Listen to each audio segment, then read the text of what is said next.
আসসালামু আলাইকুম, welcome to গ্রামীণ কিচেন উইথ আখি।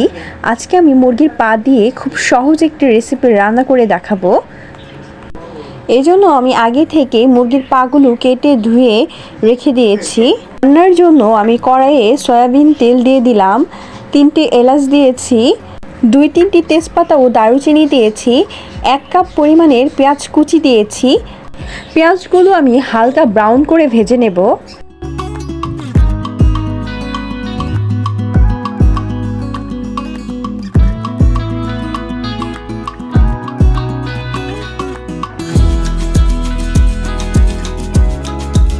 এ পর্যায়ে আমি 1 চামচ আদা বাটা দিয়ে দিলাম, 1 চামচ রসুন বাটা দিয়ে দিলাম,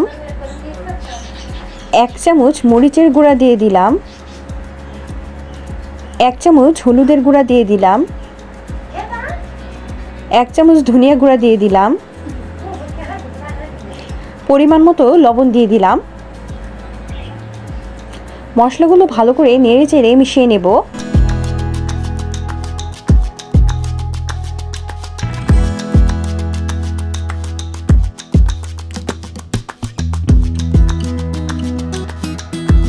এ পর্যায়ে মশলাগুলো কষানোর জন্য আমি পরিমাণ মতো পানি দিয়ে দিলাম। মশলাগুলো আমি ঢাকনা দিয়ে ঢেকে প্রায় 3 মিনিটের মতো কষিয়ে নিয়েছি। এ পর্যায়ে মুরগির পাগুলো আমি দিয়ে দিব, দিয়ে নেড়েচেড়ে ভালো করে মিশিয়ে নিব। চুলার আঁচটা এ পর্যায়ে লোতে থাকবে। ঢাকনা দিয়ে ঢেকে পাটা আমি 10 মিনিটের মতো কষিয়ে নেব। 10 মিনিট পর ঢাকনা খুলে ভালোভাবে নেড়েচেড়ে পাটা ভেজে নেব। এ পর্যায়ে আমি 2টি আলু ছোট ছোট করে কেটে রেখেছিলাম, সেটা দিয়ে দিলাম।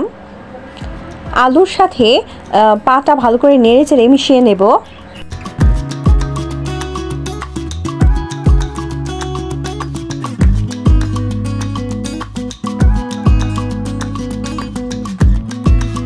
মেশানো হয়ে গেলে 3 মিনিটের মতো ঢাকনা দিয়ে ঢেকে রান্না করে নেব।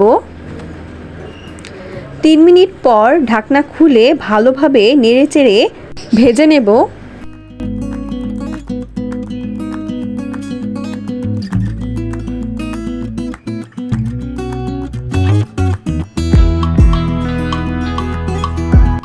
পাগুলো কষানো হয়ে গেলে এখানে আমি পরিমাণ মতো পানি দিয়ে দিব। পানি দেওয়া হয়ে গেলে আমি ভালোভাবে নেড়েচেড়ে পাগুলো মিশিয়ে নেব। চুলার আঁচটা বাড়ানো থাকবে।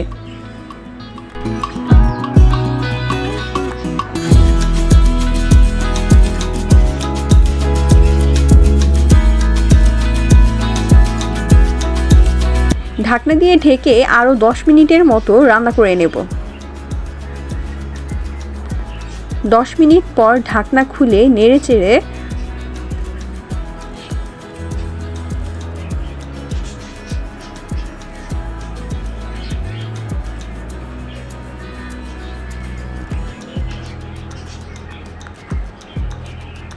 পাঁচটার মতো কাঁচা মরিচ দিয়ে দিব।